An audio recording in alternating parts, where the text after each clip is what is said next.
My bro shooter, that nigga ain't messy. He clean it up when he doing the dirt. Hit from the back and she wet on my shirt. Hit from the back and she make it tsunamis. Bust down Cartier, staying on time. Man, young and bowling like I'm playing with Bronny. What's good, Super Eye Gang? It's your host, Afro Sue in the building, Toxic React Sue in the building, Smooth Game Sue in the building. We got a Goku versus Saitama, the honest truth. And you can imagine why I'm laughing and I'm smiling, because I already knew this was gonna happen. People kept telling me, you could quote me, go look at my videos.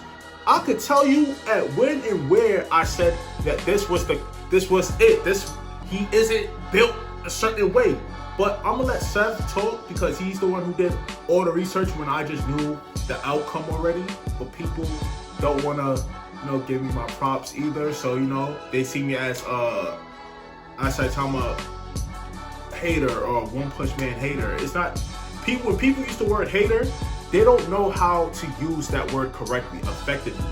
So when they use it, I look at them like, just because I'm telling the truth, just because even in the Arthur state, you know what? I'm not gonna even say nothing. I'm gonna react to this video and then I'm gonna go look at the screenshot in his community tab. All right. So if you're new to the channel, make sure to subscribe and smash the like button for your boy. We're gonna keep grinding. We're on our way to 30K. Soon we'll be at 100K. Let's get to it.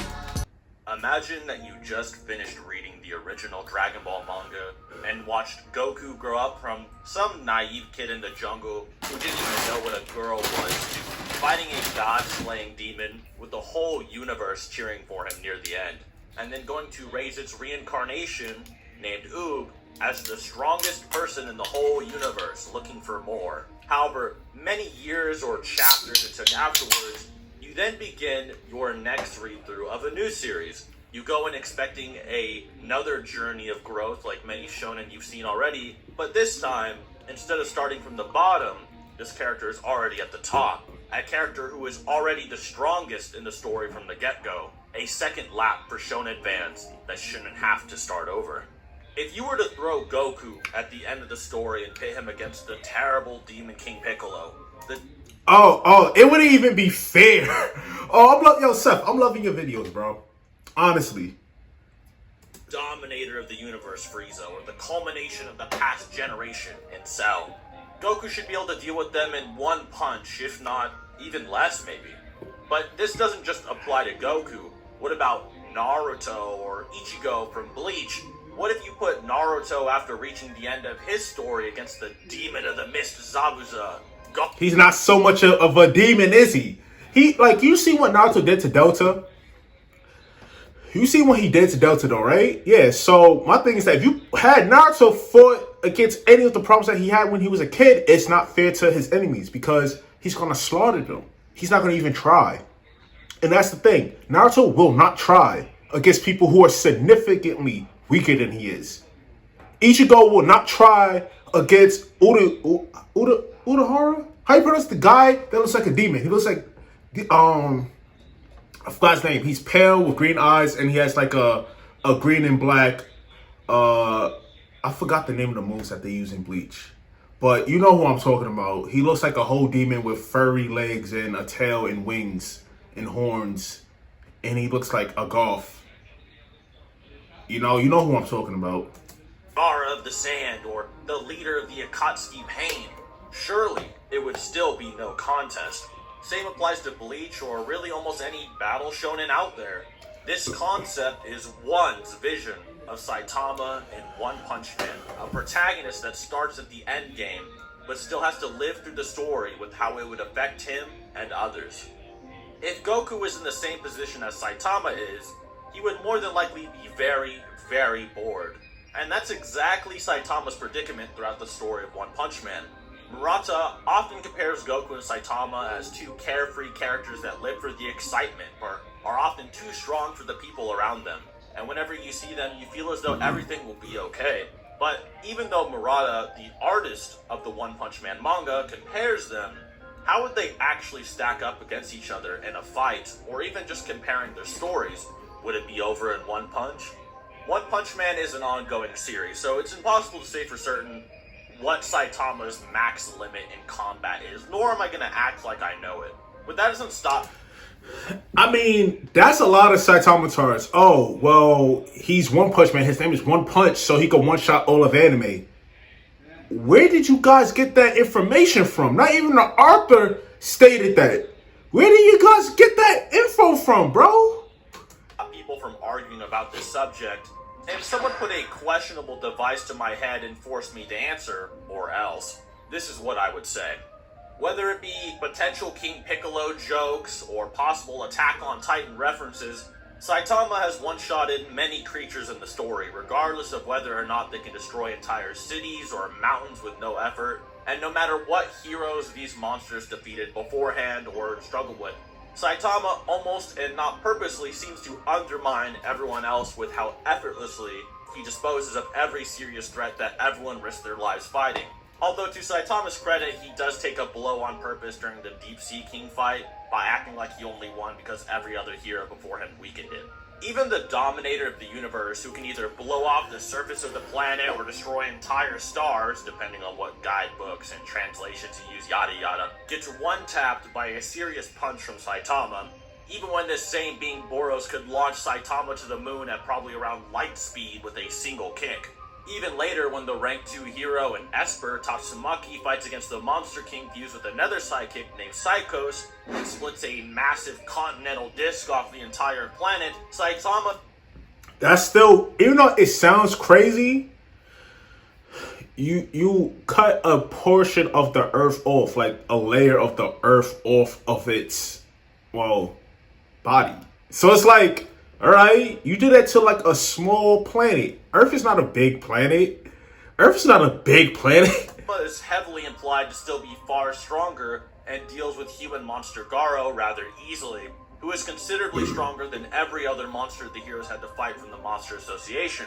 This is due to it being implied that Tatsumaki needs to be at full condition to deal with a guy named Golden something something and is fodder to even a not transformed monster Garo, blah blah. However, the unfortunate reality of this is that Saitama's feats still don't really compare to Goku's. Now, I'm not saying Goku... Hey, so he's not saying that Goku wins, but in actuality, nothing that Saitama has done, regardless if he was trying or not, doesn't stack up to any of the feats that this man that you see on the screen before me has done. So it's like, to say that he one-shots him is kind of disrespectful and kind of ignorant on your part if you feel that way, because that nigga Saitama hasn't fought... Well, I mean, he fought Boros, but depending on what god you want to use for Boros, I mean, I guess, but that still doesn't stack up to this man right here on the screen. So it's like, to say that he does, it's kind of ignorant. I'm not going to even insult you. I'm going to say that you're ignorant. Wins just because he has better feats, but we need to get this feat part out of the way, obviously. But, as what Seth just said, he doesn't win just because of his feats, right? So when people say, oh, well, the Batman Who Laughs solos all of Dragon Ball because he destroyed 59 universes, right? And Seth just said, well, Goku doesn't win against Saitama just because of his feats. So just because you destroyed 59 universes doesn't mean that you solo all of Dragon Ball. That doesn't make sense, right? So it's like, you see what I'm saying there? Like, he just said it. He just said that. You don't win just because of your feats, all right? So if we're using that, that aspect, then a lot of people don't solo Dragon Ball just because of their feats. You know? So I'm like, but then again, it's like, that doesn't make sense either, because that's how you're supposed to gauge how strong they are. Like, we go off the feats that they did, if they were more impressive, you know? In terms of feats, I think even the craziest of One Punch Man fans would agree Goku has more to offer. It's just the natural progression of the story. Goku has had much more power progression and clipping, whereas Saitama, despite being at his endgame power, does not need to use this endgame power against earlier villains in his series. So obviously Goku has more to showcase. And not only has Goku had more time to do so, but Goku has even gone beyond just his endgame version in terms of feats, and even got a blatant continuation to his story in Dragon Ball Super, where he even gets to display more feats on top of that. So it's pretty obviously in Goku's favor here, and not very fair to say. Now, not to say Dragon Ball Super continues after the end of Z, because obviously the end of Z is a time skip, but just in terms of being able to display more feats after his series was over. Goku similarly has had to fight beings who could vaporize entire cities, had to outscale people who could one-tap the moon, beings who could point or wave away entire planets, creatures... Look at what King Vegeta did. Look at what he did. Bro, you trying to convince me. I'm not a Dragon Ball tard, bro. It's just that you guys are ignorant. You're trying to convince somebody who's seen crazier shit in Dragon Ball, Dragon Ball Z, Dragon Ball Super, than any other anime besides Saint Seiya. You're trying to convince me. I haven't seen nothing from Rimuru. I haven't seen nothing from that nigga. That nigga look soft as hell to me. Like, and the time I got reincarnated as Islam, right? I know that he got a bunch of resistance, but I haven't seen nothing that said, oh shit. Like, he hasn't shown me nothing, bro. He brought people back from the dead. I remember that. End of season 2, I seen that. I seen some people say that Shion, the busty bitch with the big tits and purple hair can one-shot Goku. I seen people say shit like that, bro. I seen people say Saitama one-shots Goku, the entire Dragon Ball verse. And I'm just looking at them like, what type of, like, you gotta be a special type of stupid. A special type of stupid. A special type of stupid to believe that, bro. A special type of stupid. That could obliterate solar systems, and even gods who could punch away the universe on accident. Even in terms... God who could literally punch away a universe by accident. It's just Beerus, and mostly all gods of destruction could do that.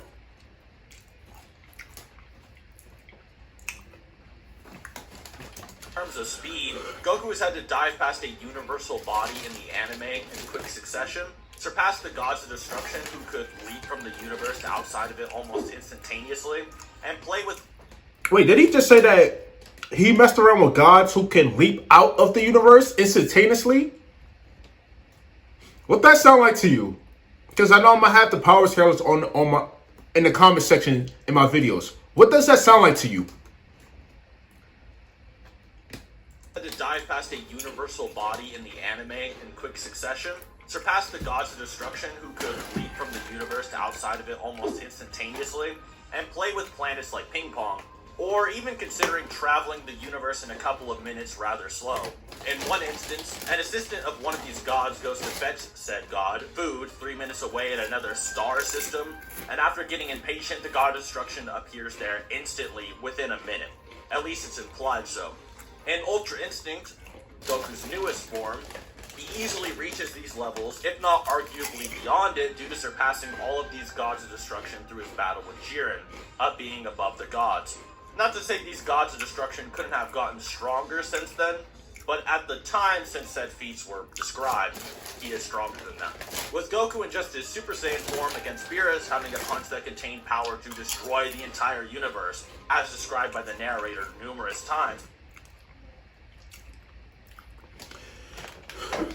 As the two duo clash, their superpower threatened to annihilate the universe itself. The two merely continue to trade blows, wielding power capable of destroying the universe. It takes zero effort for these people in Dragon Ball to destroy universes. It takes zero effort. It doesn't take them to try to do anything. Other animes, they have to try to destroy shit. And only being hundreds to thousands of times stronger now with multiple transformations on top of that, you can see why Goku has this feat category a bit on lock. Although, as I said earlier, Saitama is in the early stages of the story and might show something crazy later on. This is just what we know at the moment. This is also important, but some people try to debate against Goku's feats quite often, and I feel like I will have to talk about this if I'm going to try to end the topic. Thank you, Seth. Thank you for ending the topic. Thank you. For now. However, the basic outline of it is that Goku scales to people who can shake infinite voids, and the narrator clearly says Goku has punches that can obliterate the universe. It's not... He has punches that could obliterate the universes. The narrator says it.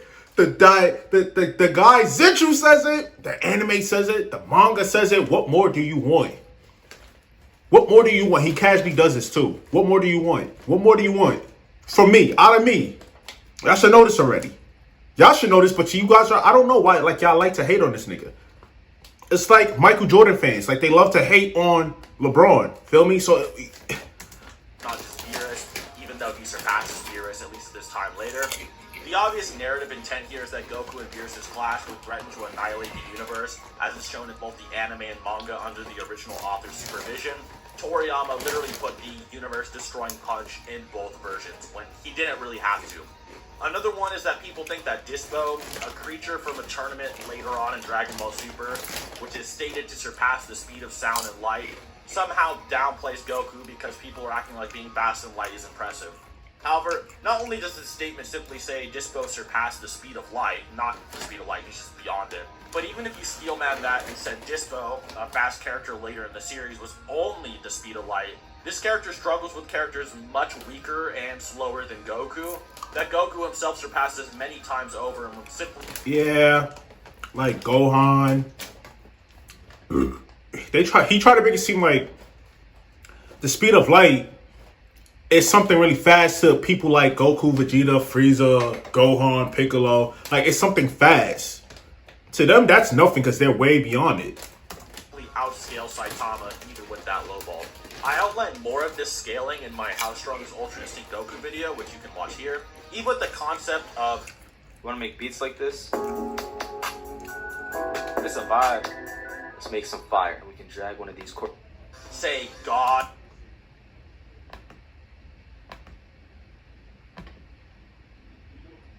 In the One Punch Man universe, or he wanked it and said he was the universe itself, and Saitama would one-shot it, it still wouldn't really compare to Goku currently. The next part is many people try to get into Saitama having no limits. I can't tell you how many people in my comment section say, oh, Saitama has indisputable strength and speed. He has no limits. He surpassed all his limits. If you've seen Dragon Ball, you know Goku doesn't really have limits either. And the whole limit-breaking concept in One Punch Man, Goku breaks his body's limits numerous times. All the time. That's nothing. Bro, like, you try to make it seem like, oh, Saitama surpassed his limits and that's it. How many times has this man surpassed his? A lot. Like... He just breaks them one time. He breaks them numerous times. And in One Punch Man, breaking your limits doesn't make you omnipotent. We know Garo broke his limits and still could get a lot stronger. Now I feel like the Saitama fanboys are gonna be quiet. Like, we're gonna...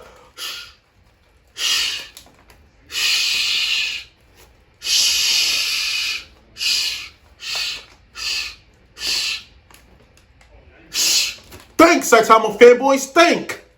Use your head. Use your head. Saitama still dealt with it with no problem. Boros with Meteoric Burst breaks his body's limits, and Saitama broke his body's limits, and there's still gaps between them. It doesn't make you omnipotent to have no limits in One Punch Man, so it's not really an argument. You guys get the point regardless. So from here, the next obvious argument to go over is not Feats, but narrative implication.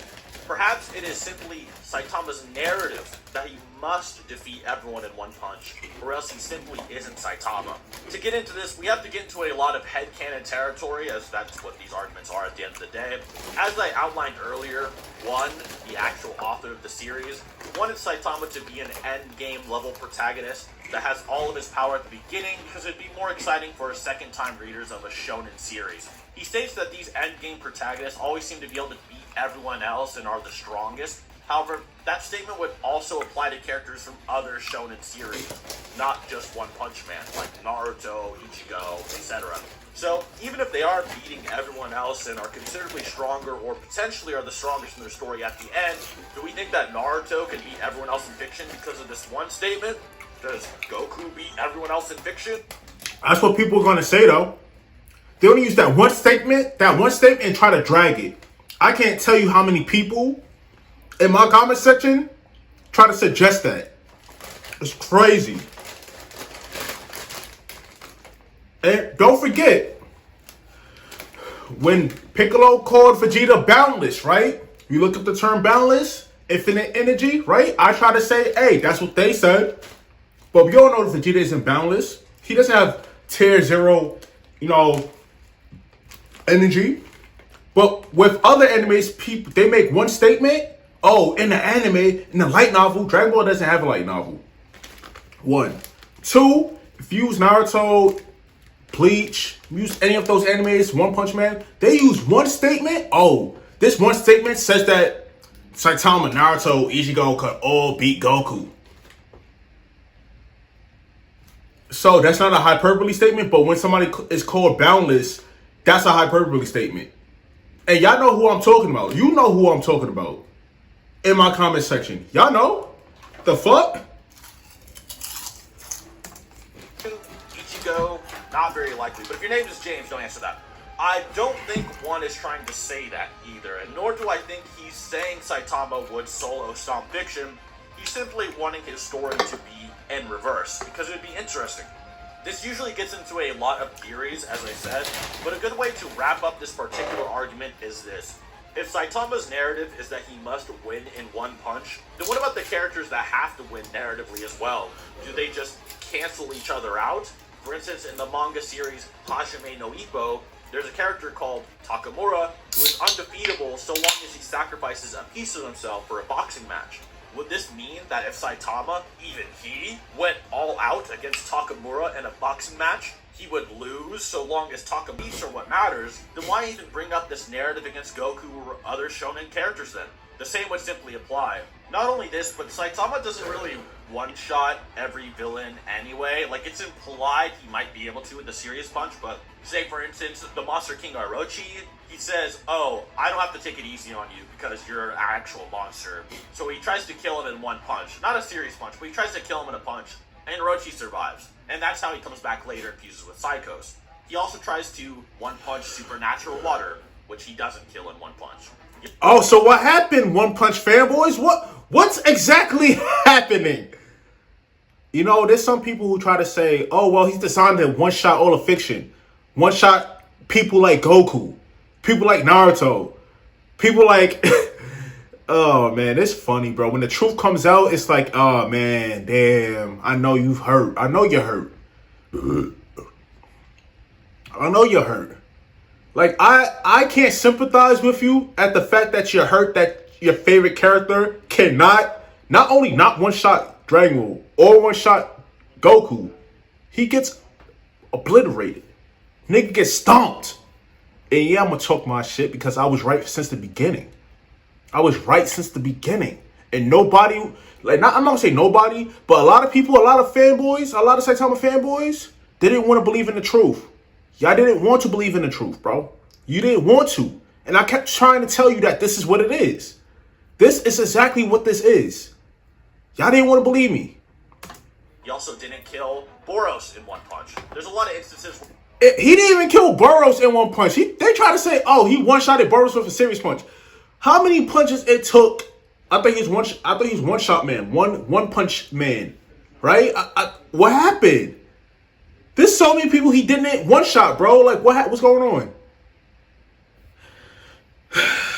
where he doesn't just kill people in one punch, even if it's implied he could at full power. It would also apply with characters who we don't know the upper limit of. For instance, Zeno is only stated to be undefeatable above everyone else and can erase every character in the show with zero effort in a series like this. And this is what I've been trying to tell people. How can you say that some characters beat other characters when you don't know how strong they are? Right? Like, it doesn't make sense for you to even say that. You don't know how strong Zeno is or how fast he is. He casually, his basic feat, he could erase anything. And it doesn't matter. It doesn't matter. He could just erase anything. There's no statement on his limits. He don't have any. He's just above everybody. That's just what it is. Will Goku ever catch up? No. He could probably catch up to Angels, but that's pretty much it. That's where he caps off at. Probably. I'm using probably. Right? Vegeta too. Broly too. Right? So when people say, oh, they could destroy Zeno, they could destroy the Angels, they could one shot. I'm like, you don't even know how strong any of the Angels are. Because they never tried. But you know where to scale them at because they're way above Goku. So your imagination will go somewhere around that. Just know that they're way above Goku. Whis can still one-shot Ultra MUI Goku fairly easily. Easily, casually. Zeno, the Grand Priest is even stronger than that. Where their power is at their maximum, that's where the Grand Priest power starts. That's scary. Dragon Ball, which contains gag characters like Arale, and it's implied that this is the case because he's childish and goofy, showing a narrative even kind of above Saitama in terms of a debate like this. Does this mean Zeno inherently wins against Saitama? I don't think that's fair to say. In fact, I don't think using narrative in a versus vacuum is very reasonable at all, and seems to be less accurate than simply empirically gauging a character's actual shown strength. Of course, there's exceptions, especially when you're debating a safe set of fiction in which narrative is more important than in a crossverse debate, but I'll get more of what I mean concerning this particular matchup soon. The next argument is Saitama is a gag. Saitama isn't a gag character because he doesn't one-shot everybody. He doesn't. We've seen it in the show that he doesn't one-shot stronger opponents. He can't. Can he get stronger? Of course. Everybody could get stronger. Unless you're written to be above everybody else. But so because it would be funny, he would win. I don't really want to get into Saitama as a gag character here, since that would be a long topic on its own. But the people who say this, I'm just going to ask you, did you ever read the series? I'm not exaggerating when I say this. I had to reread this whole story just for this video alongside the webcomic, and I have zero idea where that's really coming from. Well, that's not true. I kind of understand, but it seems to be from a place of anime-only fandom and illiteracy. So, at the start of One Punch Man, Saitama is clearly displayed comedically with his goofy appearance, his contrast to other flashy shonen heroes and so on, which also helped make One popular to begin with, those types of characters that break the mold.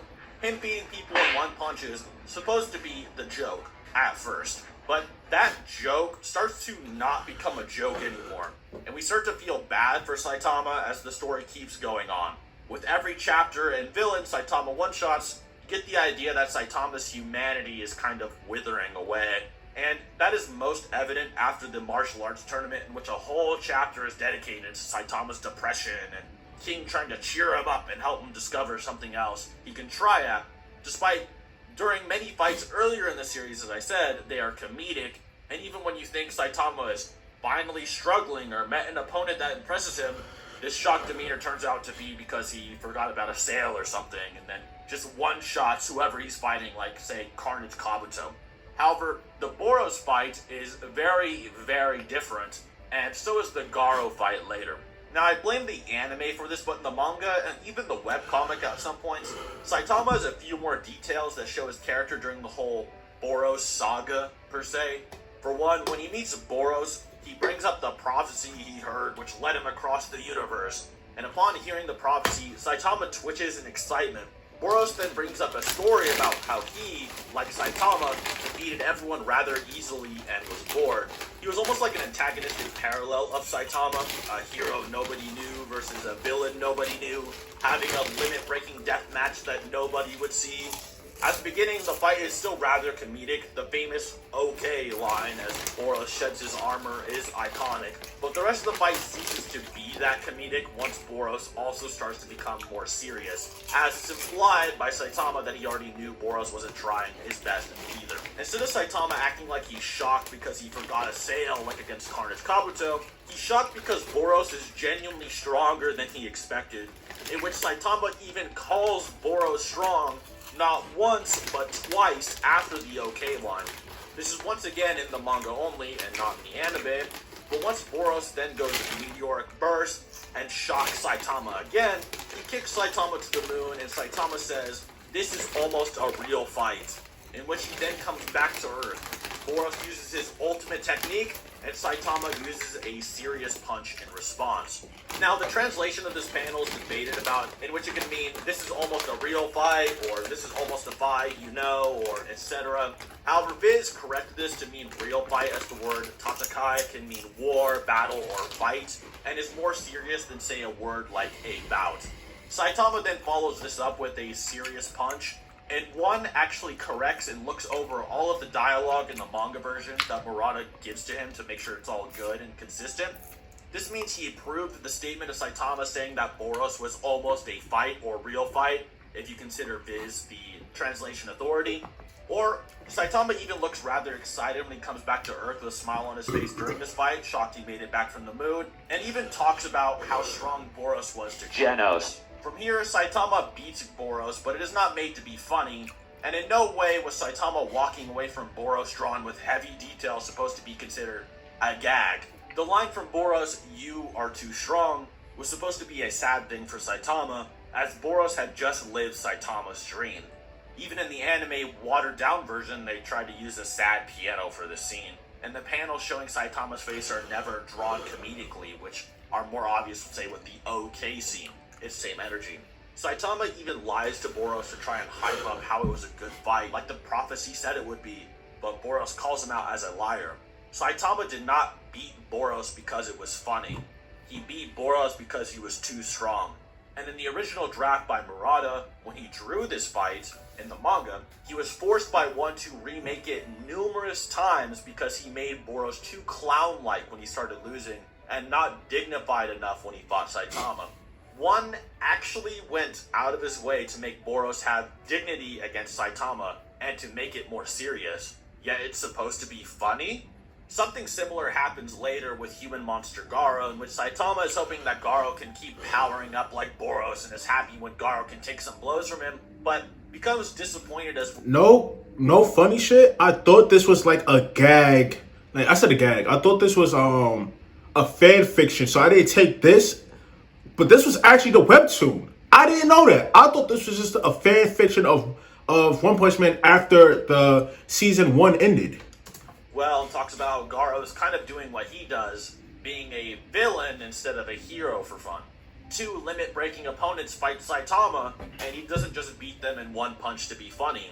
This argument definitely just doesn't hold up later after the first sets of chapters. Maybe if the story kept going with the same flow as the first chapters, this would make sense, but a lot of One Punch Man is about Saitama trying to discover his humanity, and while he's funny, and he's a contrast to the bleak world around him, he doesn't win just because it's funny, so nor do I think he beat Goku because it's funny. A pretty ignorant claim, no offense. Read the manga, learn what some words are, visit a library for once in your lives, maybe. Yeah, visit a library for once in your life. For real though, visit one. Actually, go read what certain words mean, bro. Jokes.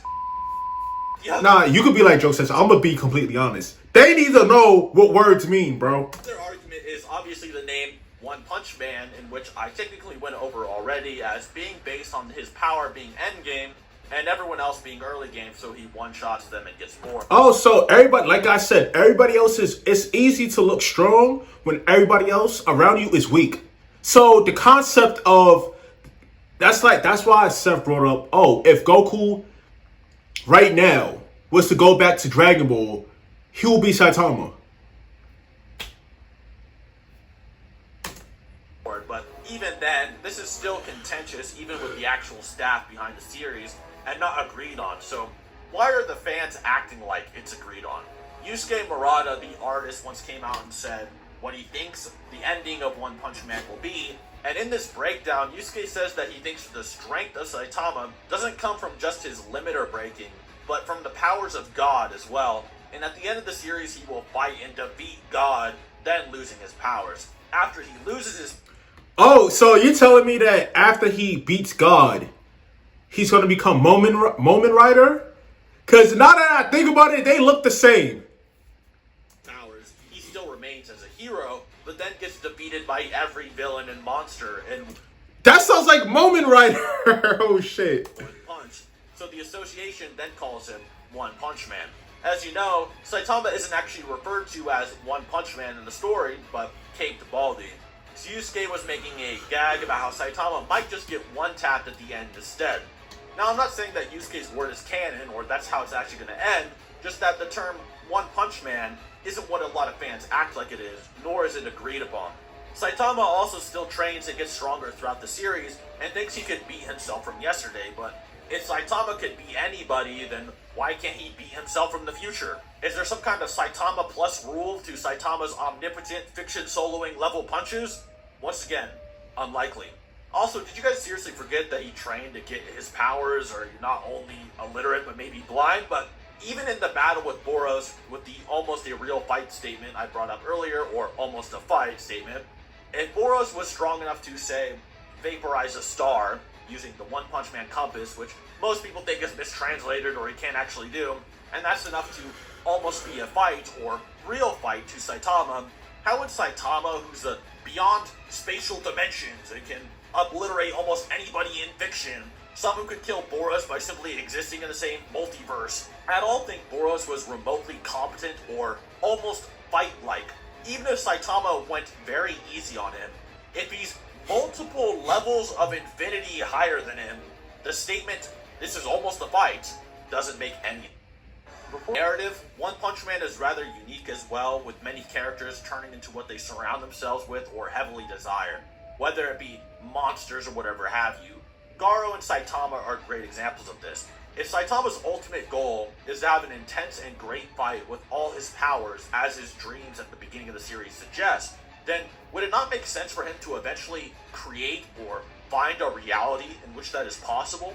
Say Saitama wished to be weak enough to lose, would he not eventually lose? Who's to say Goku couldn't be the ultimate opponent that Saitama was looking for, that could give him a good fight like his dreams wanted? There's too many confusing details to say objectively Saitama would win based off these types of arguments.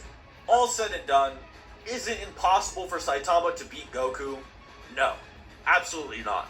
Saitama could very well watch Goku go Super Saiyan 3 or Ultra Instinct Kaioken times 100, say, okay, and then one-shot him or something. Who knows? But to say that One Punch Man is purely a gag story is pretty disrespectful to the actual story and author, and it seems to ignore what the story really is pretty heavily.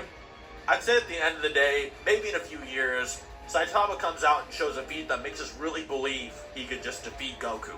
But not because he's a gag character and Goku is stinky, shiny, over-the-top shonen guy, but because he's a character like many others whose powers simply start at the beginning instead of the end, and he has much more to show us.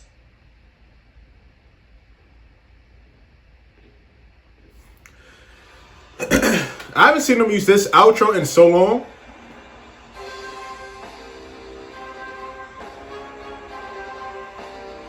Huh.